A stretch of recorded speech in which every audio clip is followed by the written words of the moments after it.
शेतकऱ्यांच्या मागण्या आज दुपारी 4 वाजेपर्यंत मान्य करा, नाहीतर नागपुरातील मुख्यमंत्र्यांचं रामगिरी निवासस्थानी धडक देऊ, असा थेट इशारा बच्चू कडू यांनी सरकारला दिलाय। हा मोर्चा नागपूरच्या दिशेने निघालेला आहे आणि आता बच्चू कडू यांनी थेट मुख्यमंत्र्यांना इशारा दिलेला आहे। सरकारची 4 वाजेपर्यंत वाट पाहणार, नाहीतर थेट रामगिरी गाठणार, असं बच्चू कडू यांनी म्हटलंय। शेतकऱ्यांच्या मागण्या आज दुपारी 4 वाजेपर्यंत मान्य करा, नाहीतर नागपुरातील मुख्यमंत्र्यांच्या रामगिरी निवासस्थानी धडक देऊ, असा थेट इशारा बच्चू कडू यांनी सरकारला दिलेला आहे। हा मोर्चा नागपूरच्या दिशेने निघालेला आहे आणि बच्चू कडूंनी थेट आता मुख्यमंत्र्यांना इशारा दिला असल्याचं पाहायला मिळत आहे। सरकारची 4 वाजेपर्यंत वाट पाहणार, नाहीतर थेट मुख्यमंत्र्यांचा रामगिरी बंगला गाठणार, असा इशारा बच्चू कडूंनी दिलाय। आणि या संदर्भात अधिक माहिती देत आहेत आमचे प्रतिनिधी संजय शेंडे, थेट आपल्यासोबत जोडले गेलेले आहेत। संजय, आज दुपारी 4 वाजेपर्यंत वाट पाहण्याचा इशारा बच्चू कडूंनी दिलेला आहे, काय अपडेट? हो, निश्चितच प्राजक्ता, काल दुपारी अमरावतीच्या बेलोरा गावातून शेतकऱ्यांच्या कर्जमाफीसाठी निघालेला हा ट्रॅक्टर मोर्चा जो आहे हा काल रात्री वर्धेमध्ये थांबला। वर्धेमध्ये एका हनुमान मंदिरात सगळे कार्यकर्ते आणि बच्चू कडू हे त्या ठिकाणी निवासाला होते। आज सकाळी सगळे कार्यकर्ते जे नाश्ता करून आता हा मोर्चा जो आहे हा नागपूरच्या दिशेने निघालेला आहे। त्यापूर्वी बच्चू कडू यांनी पत्रकार परिषद घेतली आणि या पत्रकार परिषदेमध्ये बच्चू कडू यांनी जो आहे थेट निशाणा जो आहे मुख्यमंत्री केला। आपण पाहू शकतो हा ट्रॅक्टर मोर्चा जो आहे ह्या ट्रॅक्टरची मोठी रांग लागलेली आहे। हा ट्रॅक्टर जे आहे ते सगळे ट्रॅक्टर आता नागपूरच्या दिशेने निघालेले आहे आणि आज बच्चू कडू यांची खरं तर मुख्यमंत्र्यांनी बैठक बोलवलेली होती सह्याद्रीला या विषयावर तोडगा काढण्यासाठी। मात्र बच्चू कडू आणि इतर जे शेतकरी नेते आहेत, राजू शेट्टी असतील, महादेव जानकर असतील, अजित नवले आहे, त्यांनी मात्र या बैठकीला जाण्यास सपशेल नकार दिला आणि जे काही निर्णय घ्यायचा तो निर्णय तातडीने घ्यावा। 4 वाजेपर्यंत जर निर्णय झाला नाही तर मात्र आता जे हे आंदोलनकर्ते नागपूरला जात आहेत, नागपूरला कापूस संशोधन केंद्राजवळ यांचा हा मुक्काम राहणार आहे। 4 वाजेपर्यंत निर्णय झाला नाही तर मात्र हे मोर्चेकरी जे आहे हे मुख्यमंत्र्यांचं जे निवासस्थान आहे रामगिरी, त्या रामगिरीवर आम्ही धडक देऊ, असा तो इशारा आहे तो बच्चू कडू यांनी दिलेला आहे। त्यामुळे निश्चितच आज 4 वाजेपर्यंत सरकार काय नेमकं निर्णय घेते हे पाहणं महत्त्वाचं ठरणार आहे आणि निश्चितच बच्चू कडू यांच्या या इशाऱ्यामुळं कुठंतरी सरकारचं टेन्शन जे आहे ते टेन्शन वाढलेलं आहे। माझ्यासोबत आपले वर्धेचे जे आपले प्रतिनिधी आहेत ते प्रतिनिधी आपले कालपासून बच्चू कडू यांचं आंदोलन कव्हर करत आहे। मला सांगा, तुम्ही कालपासून बच्चू कडूचं आंदोलन कव्हर करत आहे, काय नेमकं कसा प्रतिसाद आहे वर्धा जिल्ह्यात आहे? आता ही ट्रॅक्टर मोर्चा जो आहे तो नागपूरच्या दिशेने निघालेला आहे। नक्कीच वर्धा जो आहे तो शेतकरी संघटनेचा बालेकिल्ला राहिलेला आहे। यापूर्वी शेतकरी संघटनेचं एक मोठं आंदोलन जे आहे 2001 साली वर्ध्यामध्ये झालं होतं, ते रेल रोको आंदोलन झालं होतं। शेतकरी संघटनेचे नेते जे आहेत शरद जोशी यांच्या नेतृत्वात हे आंदोलन केलं होतं। तेव्हा मराठवाड्यापासून तर विदर्भाचा सगळा शेतकरी तो रस्त्यावर उतरला होता। 4 दिवस ही रेल रोको जे बंद पडली होती, त्यानंतरचा जो हे जे आंदोलन आहे बच्चू कडू यांचं हे मोठं आंदोलन आहे आणि विदर्भाच्या राजकीय उलटापालट करणारी ही जे आंदोलन आहे असं आपण मानू शकतो। कारण या आंदोलनात एक मोठं हे धार आहे, कारण विदर्भातला जो शेतकरी आहे, जो मराठवाड्यातला शेतकरी असो की इतर राज्यातला शेतकरी असो, तो कर्ज माफी झाली पाहिजे। तो त्याचा जो प्रश्न आहे, शेतकऱ्यांचा जो प्रश्न आहे ते मोठे बिकट आहेत आणि हे बिकट जे प्रश्न आहे तर ते सोडविण्यासाठी अत्यंत महत्त्वाची भूमिका या मोर्चातून वठविल्या जात आहे। बच्चू कडू यांचं जे आक्रमकपण आहे ते या मोर्चातून दिसून येत आहे। त्याला जो वर्धेतून मोठा प्रतिसाद जो आहे तो मिळायला लागलेला आहे। यवतमाळ असो, अमरावती असो किंवा इतर बाजूचे जे जिल्हे आहे, या जिल्ह्यामधून मोठ्या प्रमाणात या ठिकाणी जे ट्रॅक्टर आहे, शेतकरी बांधव आहे ते सहभागी होऊ लागलेले आहे। आता पुढे जो बापूंचा जो जिल्हा आहे तो त्या बापूंचं जे गाव आहे आपला पवनार, या ठिकाणी आता यवतमाळ आणि इतर जिल्ह्यातले जे ट्रॅक्टर आहे ते या ठिकाणी सहभागी होणार आहे। आपण जर बघितलं, जर आजचा जो प्रभाव जो बघितला या ट्रॅक्टर रॅलीचा, तो हा मोठा दिसून येतो। कारण यामध्ये जिल्ह्यातलेच नव्हे तर इतर जिल्ह्यातले जे ट्रॅक्टर जे आहेत ते मोठ्या प्रमाणात सहभागी झालेले आहे आणि स्वयंस्फूर्तीने हे शेतकरी बांधव जे आहेत एक मूठ धान्य घेऊन आपली भूमिका बजावण्यासाठी या रॅलीमध्ये सहभागी होऊ लागलेला आहे।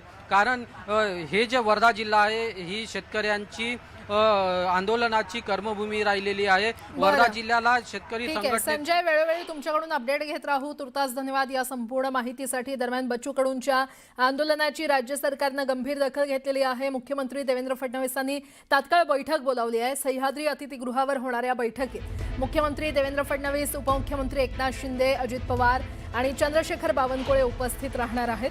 सरकारकडून बच्चू कडूंसोबत महादेव जानकर, राजू शेट्टी, अजित नवले यांना चर्चेसाठी निमंत्रण देण्यात आलंय। राज्याच्या मुख्य सचिवांसह प्रमुख अधिकाऱ्यांसोबत ही जम्बो बैठक होणार आहे।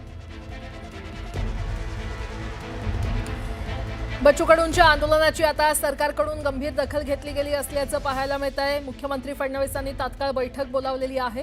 सह्याद्री अतिथीगृहावर होणाऱ्या बैठकीत मुख्यमंत्री देवेंद्र फडणवीस, उपमुख्यमंत्री एकनाथ शिंदे, अजित पवार आणि चंद्रशेखर बावनकुळे उपस्थित राहणार आहेत। तर सरकारकडून बच्चू कडूंसोबत महादेव जानकर, राजू शेट्टी, अजित नवले यांना चर्चेसाठी निमंत्रण देण्यात आलेलं आहे। राज्याच्या मुख्य सचिवांसह प्रमुख अधिकाऱ्यांसोबत ही जम्बो बैठक होणार आहे आणि या संदर्भात अधिक माहिती देत आहेत आमचे प्रतिनिधी राहुल झोरी आपल्यासोबत जोडले गेलेले आहेत। राहुल, बच्चू कडूंच्या आंदोलनाची आता राज्य सरकारनं गंभीर दखल घेतली असल्याचं पाहायला मिळतंय। एक महत्त्वाची बैठक फडणवीसांनी बोलावलेली आहे, काय अपडेट? निश्चितच एकीकडे बच्चू कडू यांचं आंदोलन मोठ्या संख्येनं नागपूरकडे जर रवाना झालं असेल तर दुसऱ्या बाजूला मुख्यमंत्री देवेंद्र फडणवीस यांच्या प्रमुख उपस्थित चंद्रशेखर बावनकुळे, अजित पवार ही सगळी महत्त्वाची मंडळी आणि यासोबतच प्रमुख अधिकारी या सगळ्या संदर्भात आज एक महत्त्वपूर्ण बैठक सह्याद्री अतिथीगृहात काही वेळातच पार पडते। आज राज्याची मंत्रिमंडळ बैठक देखील आहे आणि त्या संदर्भात देखील एक चर्चा या निमित्तानं होऊ शकते। मात्र एकीकडे याची दखल जरी घेतली सरकारनं असली तरी दुसऱ्या बाजूला शेतकरी नेत्यांनी मात्र या बैठकीकडे साफ दुर्लक्ष केले, पाठ फिरवली असंच म्हणावं लागेल। एका बाजूला आंदोलनाचा पवित्रा मात्र दुसऱ्या बाजूला चर्चेसाठीच न येता सरकार याबद्दल काय नेमकी भूमिका घेते, खरं तर चर्चा न करता कोणताही निर्णय सरकारनं लवकरात लवकर जाहीर करावा अशीच भूमिका या सगळ्या आंदोलकांनी घेतली जरी असली तरी मुख्यमंत्री देवेंद्र फडणवीस, चंद्रशेखर बावनकुळे, अजित पवार ही आणि यासोबतच सर्व प्रमुख अधिकाऱ्यांची बैठक काही वेळातच सुरू होईल।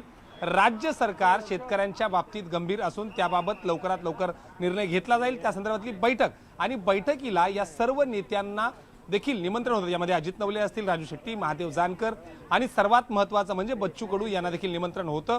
खरं तर काल त्यांनी सांगितलं होतं की आम्ही या बैठकीला येणार आहोत, मात्र अद्याप पावेतो या बैठकीला आले नाहीत आणि यातला एकही नेता बैठकीला न आल्यानं सर्वच शेतकरी नेत्यांची बैठकीला दांडी असं जर असेल तर मात्र चर्चा कशी होणार, तर मात्र आंदोलनाबद्दल भूमिका कशी पार पाडली जाणार आणि आंदोलक शेतकऱ्यांचा किंवा शेतकरी नेत्यांबद्दल काय त्यांच्या मागण्या आहेत त्या सरकारपर्यंत पोहोचणार का? अर्थात जरी असं नाही झालं तरी देखील मुख्यमंत्री यांच्या नेतृत्वात शेतकऱ्यांसंदर्भातली आजची बैठक पार पडेल आणि या बैठकीमध्ये नेमकं काय निर्णय होत आहेत देखील पाहणं महत्त्वाचं ठरणार आहे। ठीक आहे राहुल, तुमच्याकडून वेळोवेळी अपडेट घेत राहू। तुर्तास धन्यवाद या संपूर्ण माहितीसाठी। तर आपण पाहतोय बच्चू कडू यांच्या आंदोलनाची राज्य सरकारनं गंभीर दखल घेतलेली आहे। दरम्यान मुख्यमंत्री देवेंद्र फडणवीस यांच्या निवासस्थानाबाहेर बंदोबस्त वाढवण्यात आलाय। नागपूरमधील रामगिरी निवासस्थानाबाहेर सुरक्षा वाढवण्यात आलेली आहे। शेतकऱ्यांच्या कर्जमाफीच्या मुद्द्याला घेऊन कडूंनी अमरावती ते नागपूर ट्रॅक्टर मार्च काढलेला आहे आणि कडूंनी रामगिरी बंगल्यावर धडकण्याचा इशारा दिल्यानंतर आता बंदोबस्त वाढवण्यात आलेला आहे।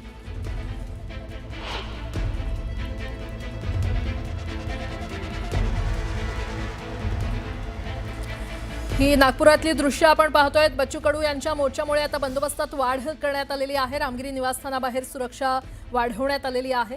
मुख्यमंत्री देवेंद्र फडणवीस यांच्या नागपूरमधल्या निवासस्थानाबाहेर पोलीस बंदोबस्तात वाढ करण्यात आलेली आहे, कारण बच्चू कडू यांचा नागपूरपर्यंत हा ट्रॅक्टर मार्च काढण्यात आलेला आहे आणि सरकारनं 4 वाजेपर्यंत निर्णय घेतला नाही तर रामगिरीवर धडकण्याचा इशारा बच्चू कडूंनी दिल्यानंतर आता मुख्यमंत्री देवेंद्र फडणवीस यांच्या नागपूरमधल्या निवासस्थानाबाहेर सुरक्षा वाढवण्यात आलेली आहे।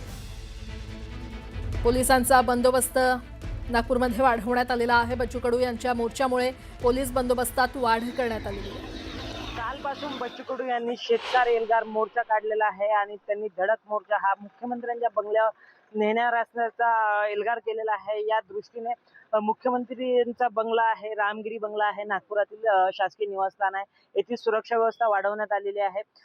या ठिकाणी नेहमी जर मुख्यमंत्री नसले तर सुरक्षा व्यवस्था अशा पद्धतीची एवढी कडक नसते, परंतु यावेळेस ही व्यवस्था कडक करण्यात आलेली आहे. कोणताही गनिमी कावा होऊ नये किंवा मुख्यमंत्र्यांच्या बंगल्यापर्यंत प्रहारचे कार्यकर्ते किंवा अधिकारी या पदाधिकारी या ठिकाणी येऊ नयेत आणि कोणताही गोंधळ घालू नयेत अशा पद्धतीची व्यवस्था केलेली आहे. संपूर्ण कर्जमाफीसाठी बच्चू कडू हे आंदोलन करत आहेत आणि यांचं आंदोलन जरी नागपूर शहरापासून काही अंतरावर असलं तरीही नागपूर शहरात कोणत्या प्रकारचं आंदोलन होऊ नये यासाठी पोलीस प्रशासनाने मोठ्या प्रमाणात काळजी घेऊन मोठा तगडा बंदोबस्त केलेला आहे. ऋषभ परकुंडे, न्यूज 18 लोकमत, नागपूर.